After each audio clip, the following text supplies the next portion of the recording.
माथि सरको मैले भिडियोहरू पनि हेरेको थिएँ कि 1 लाख मनाङ जानुभएको थियो तपाईँ हजुर मनाङ जानुभएको थियो तपाईँ मैले भिडियो हेरेको थिएँ हजुर अनि यो ऊ पनि होला है धेरै चाहिँ राम्रो होला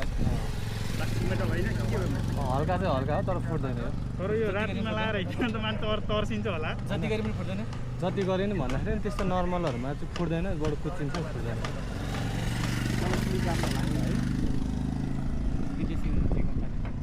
होइन होइन सर नेपाली ल राम्रो सेफ्टी हो यस्तै गर्नुपर्छ उसमा घुम्न जानुभयो होइन हाम्रो प्रोग्राम थियो अरे एनआरएम प्रोग्राम कसैजना स्वयं नै हो हजुर हजुर मनाङ पुगेर आउनुभयो नि त मनाङ कति दिन बस्नुभयो आज ठ्याक्कै 6 दिन भयो भिडियो हेरेर थियो मैले भिडियो हेरेको थिएँ थ्याङ्क यू है हस् थ्याङ्क यू सर मनाङ गएको भिडियो हेरेको थिएँ बढी गर्मी हुन्न अहिले त गर्मी नै हुन्छ सर के गर्नु सेफ्टी हो हस् थ्याङ्क यू सर